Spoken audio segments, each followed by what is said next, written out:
Coucou, c'est Nono d'Aveyron RC Garage. Allez, nouveau run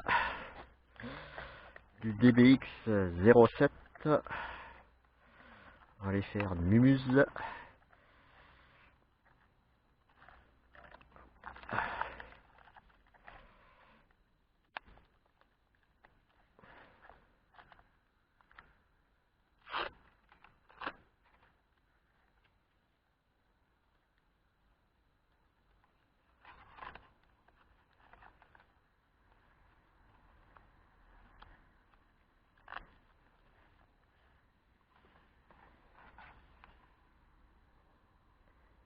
Et on rebranche les lumières.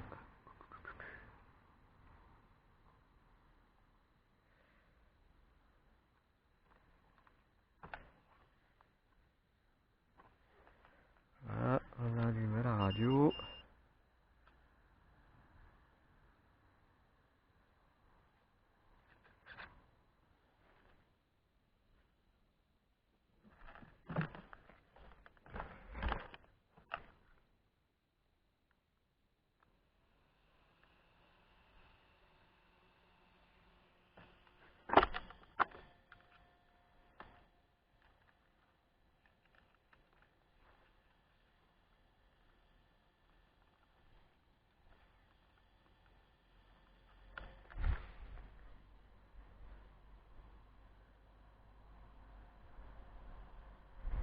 Et on va allumer le chrono, voir ce que ça donne au niveau autonomie.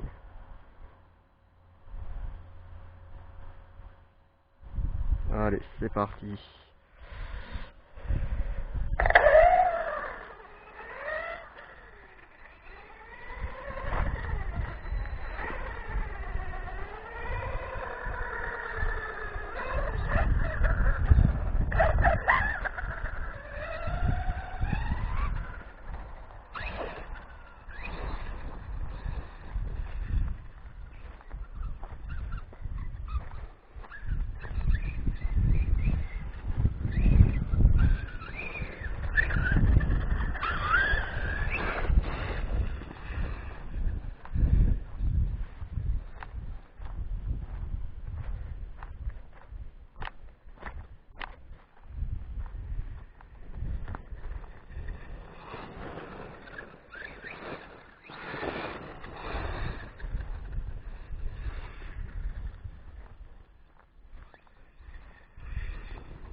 Alors, suite du dernier run, j'ai arrêté parce que j'avais du monde qui s'est arrêté, qui est venu me voir. Donc après ça j'ai arrêté parce que j'ai explosé le différentiel arrière. Alors, si vous vous rappelez, le premier différentiel d'origine, le carter en plastique avait fondu, il avait chauffé, donc j'étais passé en carter métallique que j'avais modifié et il se trouve que j'ai les vis qui se sont desserrées, donc du coup ça a mis du jeu dans les pignons se sont bouffés et ça m'a bouffé un peu d'ailleurs à l'intérieur du carter, donc voilà. Donc là j'ai remonté des pignons neufs, le carter est un peu bouffé, on va voir ce que ça donne. Voilà. Et petite modif aussi, j'ai changé les hexagones de roues, puisque j'avais du jeu dans les roues dû aux hexagones d'origine qui ne valent rien, donc j'ai trouvé des hexagones beaucoup mieux que ça, avec l'axe qui traverse qui est vissé sur l'hexagone, donc déjà c'est mieux. Je les ai bloqués avec le...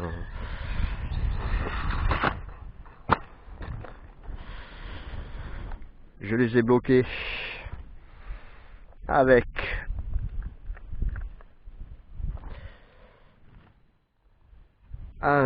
donc la BTR qu'il y a à l'intérieur de la cardan. Il y a possibilité de pouvoir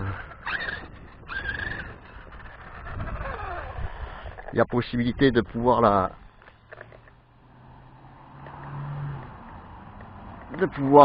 bloquer, de bloquer avec une vis BTR carrément sur l'hexagone en plus, donc ça permet de sécuriser et d'éviter d'avoir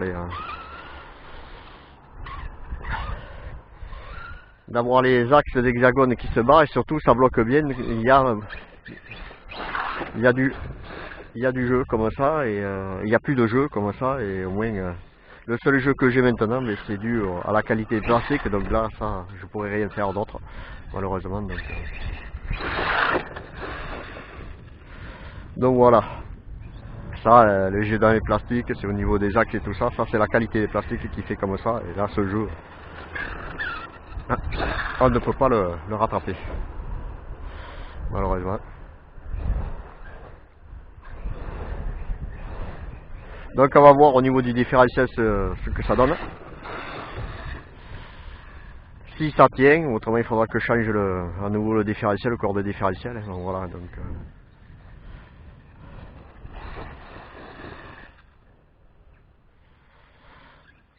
dans le différentiel avant, j'avais changé aussi la noix de différentiel parce que je l'avais tordu suite à plusieurs grandes roues que j'avais fait. Ça avait déboîté la cardan et donc ça m'avait pété la noix de différentiel tout simplement. Donc j'ai remis une noix que j'avais d'origine.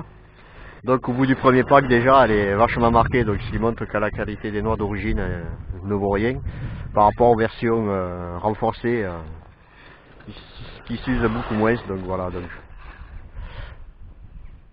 quand je redémonterai le différentiel avant, je ferai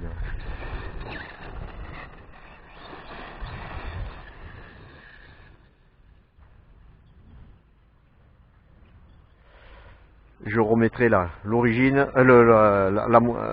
la version option, et je vous montrerai l'état d'usure de l'origine. Donc voilà.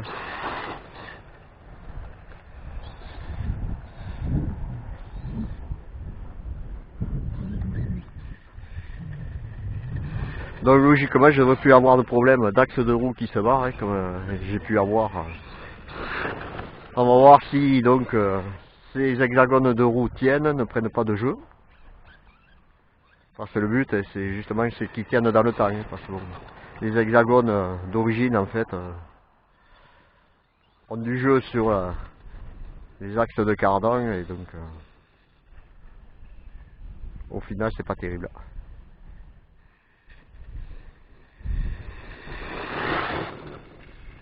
Alors petit rappel, je suis en vitesse, moteur 980 kV.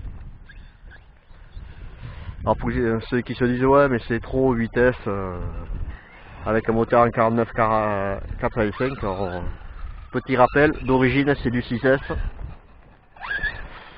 moteur 2200 kV, donc si on fait le ratio nombre de tours minute moteur en 6S, on est à 55 000 tours minute. La 980 kV en vitesse, c'est à 36, donc logiquement je vais moins vite. J'ai rapport court, Et bon, déjà, on voit quand même que ça pédale pas mal, donc...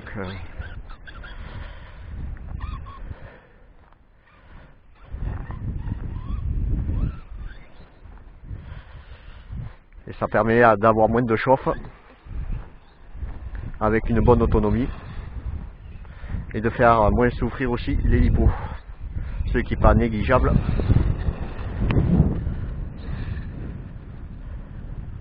Donc là, on est sur le site de la découverte, pour ceux qui ne connaissent pas, l'ancienne mine à ciel ouvert, réhabilitée, un parc de promenade.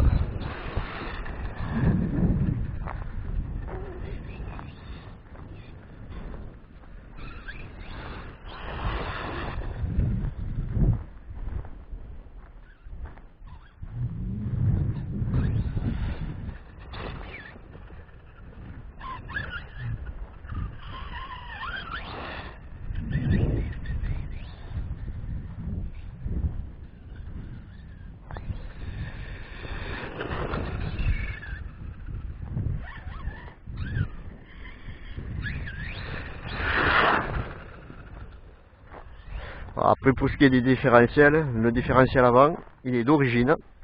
Les pignons sont d'origine, c'est un carter plastique. A priori, ça a l'air de tenir. Et le différentiel central est toujours d'origine aussi. Bon, par contre, c'est un différentiel à carter métallique. Ouais. Les seuls déboires que j'ai eu de différentiel, c'est au niveau du diff arrière.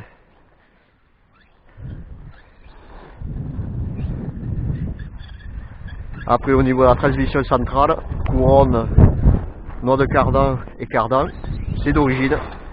Là, par contre, ça tient super bien, ça se bouffe pas. Donc là, super point à ce niveau-là.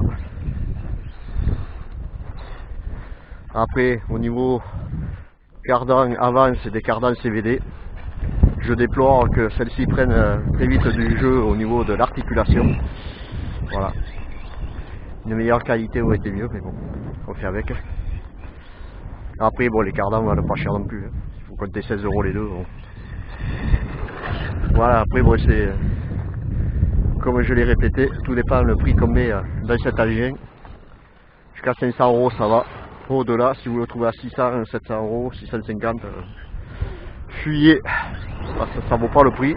Vous trouverez d'autres modèles beaucoup mieux et plus solides. Donc voilà le site de la découverte avec le lac au milieu. Il faut savoir ici qu'on extrayait le charbon. Donc toutes les pistes que vous voyez, c'est les pistes qu'empruntaient les camions. Voilà, ça a été reboisé tout ça, donc le site est super sympa. Avec le chevalement qu'ils ont gardé, en souvenir de l'époque minière du bassin. Comme on peut réhabiliter certains sites pour faire des trucs sympas. Hein. Et ici, on fait le festival international de feux d'artifice chaque année.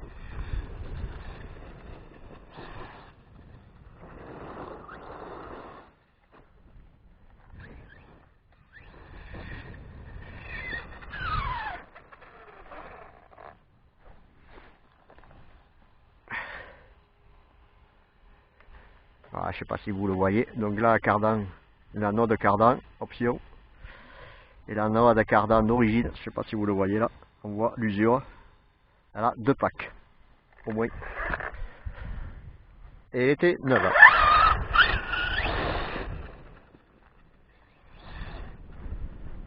Bon, le moteur, je pense que je monterai à 1100 kV pour avoir un peu plus de watts.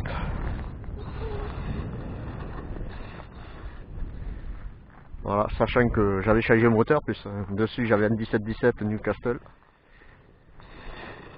qui est un 750 kV qui en fait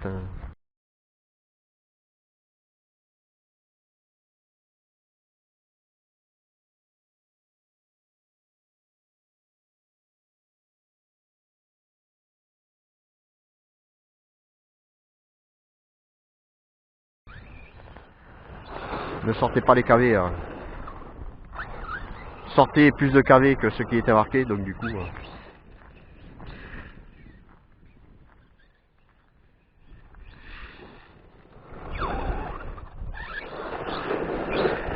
Après c'est un engin, c'est pas un engin de bâche, hein. Voilà. C'est pas un X-Max. Ça, c'est un truc de prairie comme là, voilà, là ça va bien. Là. Si vous voulez faire vraiment des sauts et tout ça, faut pas acheter ce genre d'outils. Après au niveau plastique, ça tient, hein, puisque bon, les plastiques, bon j'ai changé les triangles tout simplement parce qu'à force de passer dans les cailloux tout ça, c'était franchement animé, mais je les ai pas changés parce qu'ils ont pété, hein, au contraire. Avec tous les soleils que j'ai fait, ils sont un peu souples, donc du coup ça amortit bien. Et les plastiques tiennent en fait. Vraiment le point noir là-dessus, je pense c'est le jeu qu'il y a dans les plastiques d'origine. Hein. C'est vrai qu'ils auraient pu faire des plastiques avec moins de jeux, mieux ajustés. C'est dommage.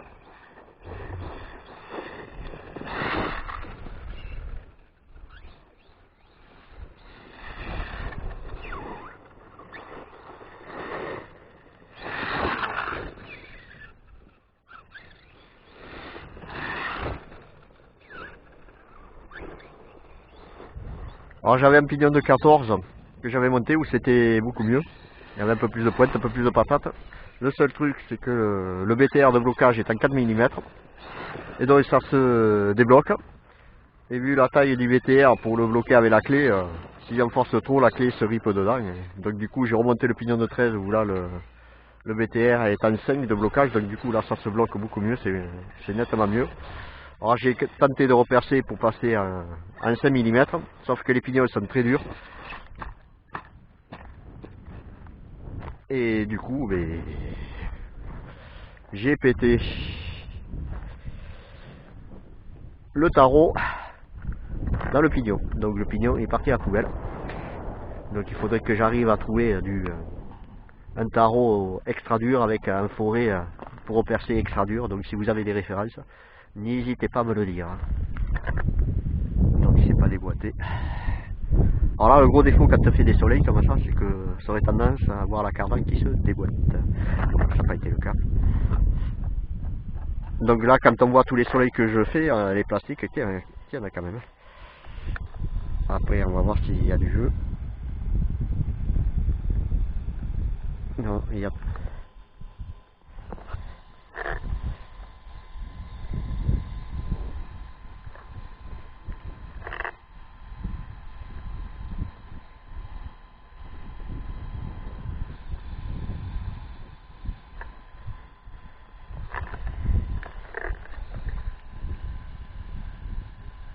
Là, il n'y a pas de jeu.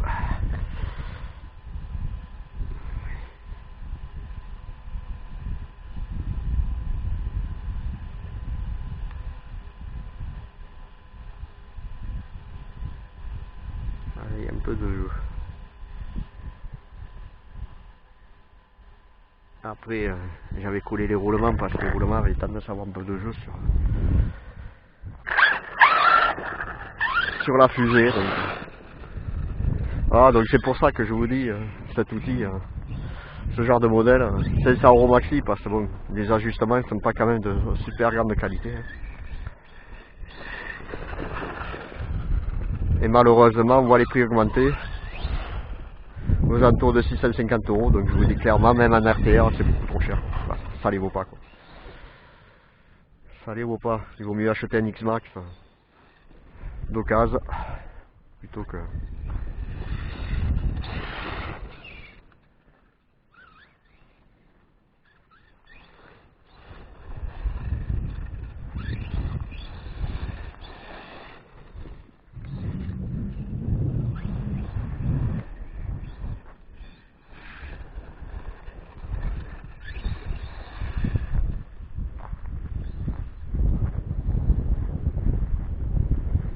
Après, le MX-07, il faut savoir qu'ils disent que c'est Monster, mais ce n'est pas Monster, hein, c'est le châssis du buggy, donc du DBX, c'est exactement le même, hein, à part qu'ils ont rallongé les triangles, les amortisseurs sont un peu plus longs. La transmission, je sais pas s'ils ont gardé au niveau des diffs, si c'est pareil.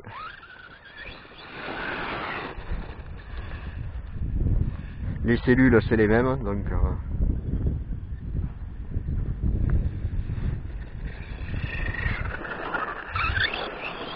Bon là, c'est pas fait pour faire du bâche.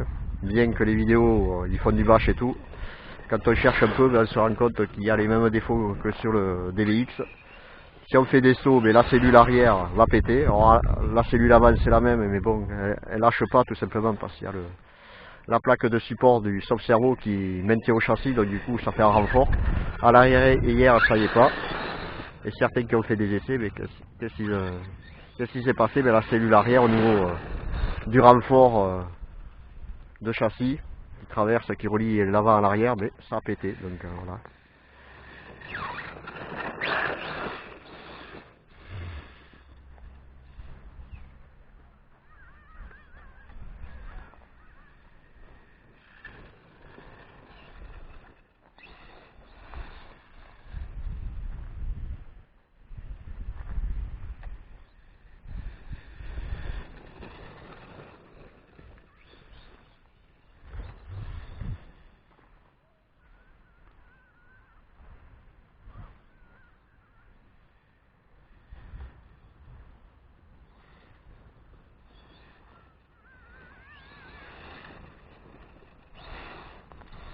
Alors là, il faut quand même des watts, hein, parce que bon, il y a de grandes surfaces et tout. Hein.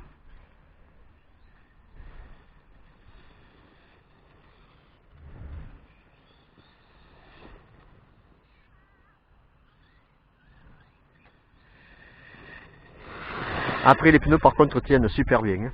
Bon, il faut les recoller parce que d'origine, le collage il est moyen, mais après, en usure et tout ça, les pneus sont d'origine. Hein. Même les jantes sont quand même solides vu les pètes que j'ai pris. Bon, elles sont peut-être légèrement voilées, mais bon.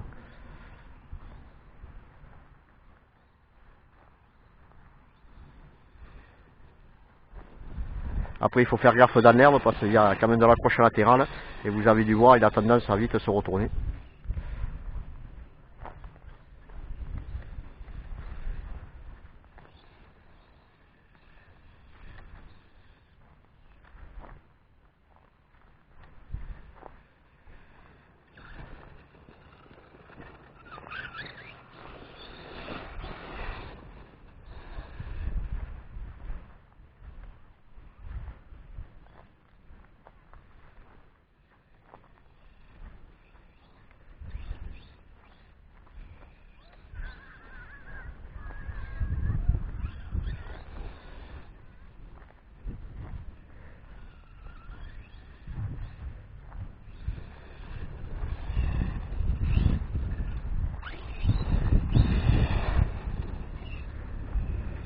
Après en accélération, il faut quand même accompagner l'accélération, mais ça c'est tout modèle brushless. Pour éviter de vous faire la transmission à moins de 2, cramer les litres à moins de 2. C'est une conduite différente du thermique. Moi j'étais habitué au thermique 1/5, donc c'est pas pareil. Pour perdre l'habitude de mettre des petits coups de gaz, il faut accompagner là.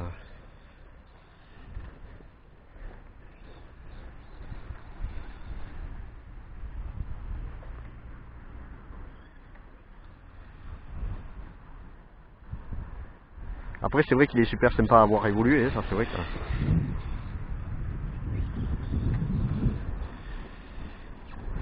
Et là dans ce cadre, en désert buggy c'est pas mal quoi. Là, il faut presque un Losi DBXL en 12S. Là ça serait pas mal, encore plus gros.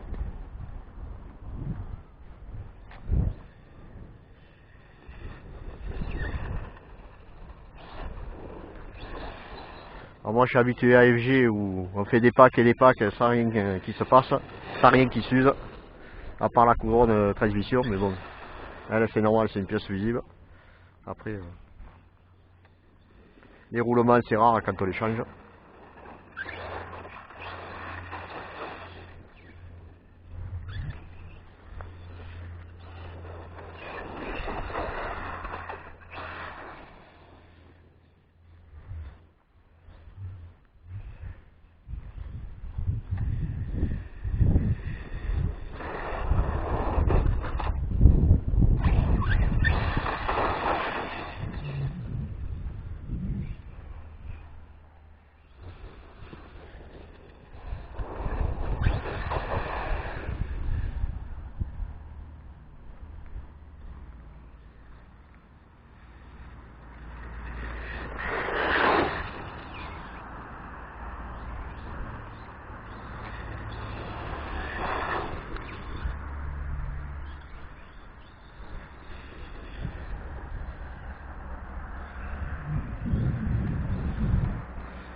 Alors, sur ce genre de terrain, ouais, il faut quand même un engin assez gros quoi, pour pouvoir en profiter. Surtout que l'herbe, bon, est quand même un petit peu haute, donc...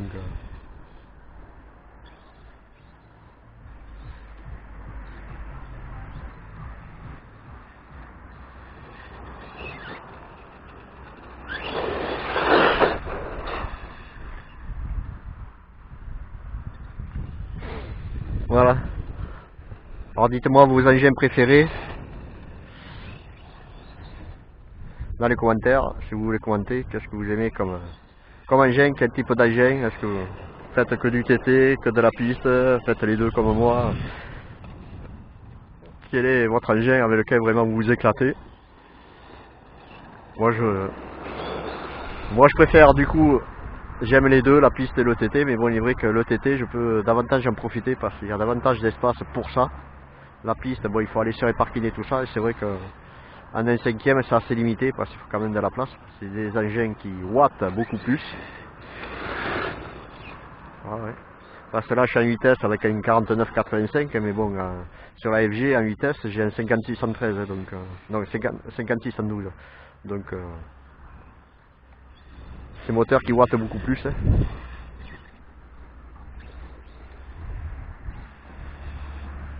Et il faut davantage de place. Hein. D'ailleurs il va falloir que je la fasse tourner un peu parce que ça fait un moment que j'ai pas fait de vidéo. Mais comme il y avait les travaux là où je la faisais tourner, alors du coup ça peut limiter le champ d'action. Après j'avais une idée de faire un désert piste, une FG montée avec des roues de désert buggy, ça serait rigolo non? Bon il faudra la rehausser peut-être. Propulsion 12S, le truc un peu débile. Avec une carrosserie de GT surélevée. Ou alors faire un empattement court. Je sais pas, j'ai une idée comme ça. J'ai des pièces d'FG.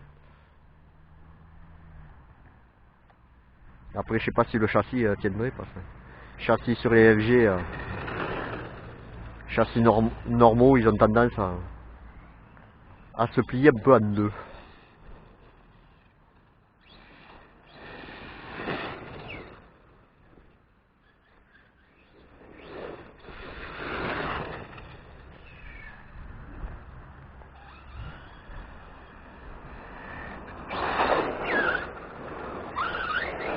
Alors il faut faire gaffe aussi quand on freine à pas trop freiner d'un coup parce que là ça fait automatiquement des à-coups sur la transmission, ce qui est pas bon, ce qui peut se comprendre. On va tout flinguer, donc il faut être progressif. Hein. Mais ça c'est avec moteur brushless hein, automatiquement parce que du coup ça bloque le moteur. Donc sur un thermique il y a des freins, donc du coup quand on lâche il y a l'embrayage qui fait office de roue libre, donc on met moins d'à-coups sur le moteur et tout ça, donc il y a moins d'à-coups sur la transmission, et puis voilà, notamment sur les 1/5e, FG et tout ça, les freins sont dans les roues et tout ça, donc ça met moins d'à-coups à la transmission, il y a moins ce risque, mais là sur du moment qu'on a un moteur brushless, c'est le moteur brushless lui bloque la transmission, donc ça met des à-coups dans les noix de cardan et tout ça, donc il y a une usure qui va se faire aussi, hein. Voilà, donc ça il faut le prendre en compte quoi.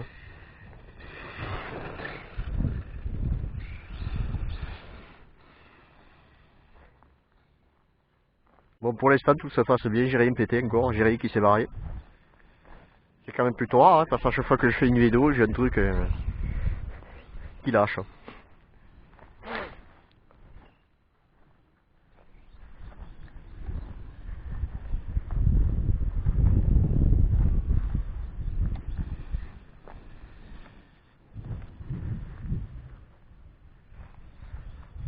Alors avec le 2200 kV en 6S d'origine, bon, en vitesse de pointe elle est le plus élevée, mais bon il y a beaucoup plus de chauffe.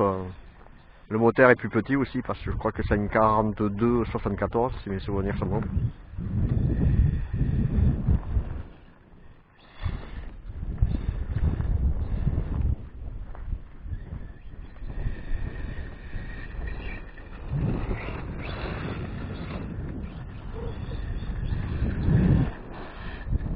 Alors là il faut faire gaffe à ce genre d'engin parce que ça a tendance dans l'herbe à avoir beaucoup d'accroches latérales et ça tourne trop brusque. Des benne. Ou alors après il faut accélérer pour du coup élargir la trajectoire. Mais si elle me tourne des coups, il faut faire gaffe et avoir encore moins freiné.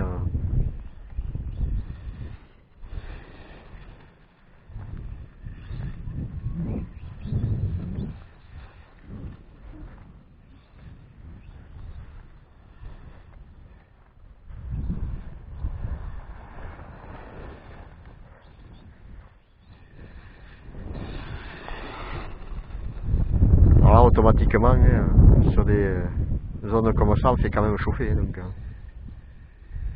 alors là, je vais monter peut-être un ventilo, puisque celui d'origine du 6S ne se monte pas vu que le moteur est plus petit. Donc comme c'est des moteurs en 49-85, je vais monter un support de ventilo et de ventilo de tout simplement de Traxxas X-Max, puisque c'est la même dimension de moteur et donc ça s'y monte. Donc on trouve sur AliExpress des ventilos, il faut compter avec le support, les deux ventilos et le support, entre 15 et 16 euros avec les frais de port, donc voilà, ça reste raisonnable. Bon là il fait moins chaud, donc du coup le moteur va moins chauffer, mais pour l'été c'est quand même mieux parce que bien que le moteur prenne de l'air, mais bon. Alors ce qu'il y a de bien avec les phares, c'est qu'au moins on voit où il y a le modèle.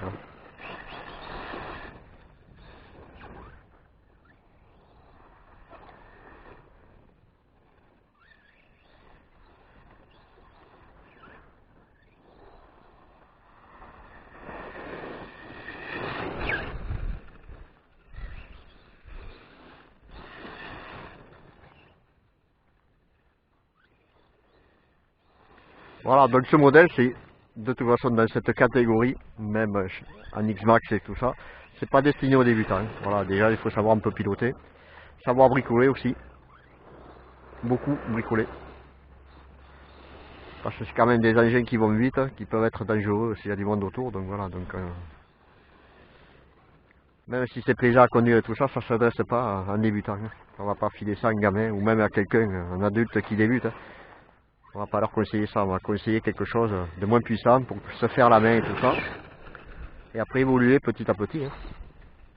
Tout comme démarrer avec une 5e piste FG, ça sera pas forcément la bonne idée.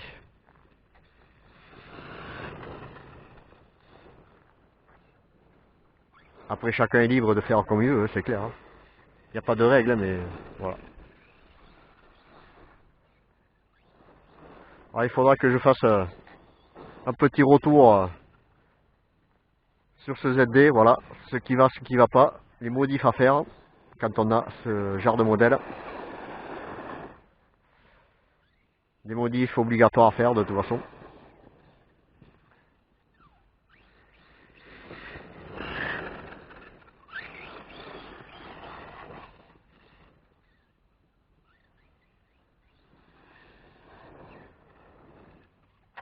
Voilà.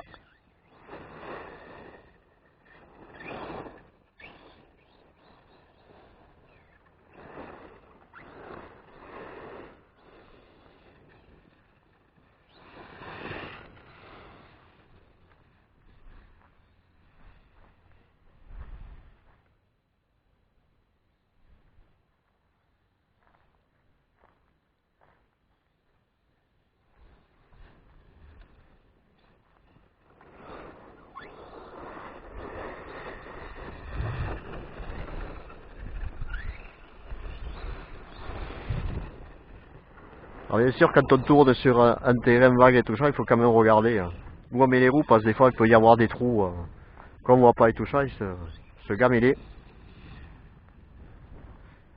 Des trous laissés par un tracteur, un truc comme ça.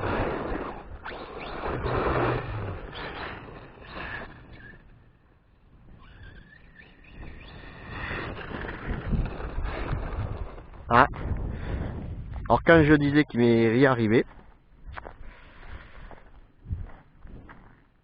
ça marchait trop bien.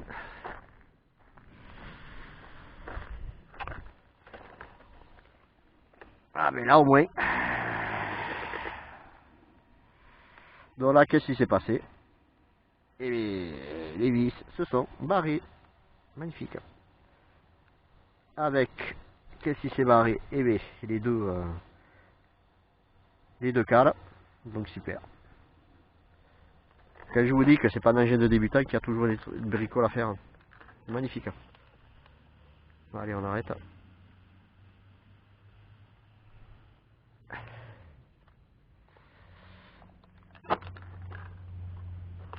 On arrête. Donc, au niveau autonomie, j'étais à combien? J'étais à 34 minutes. Et donc, j'étais pas à la coupure.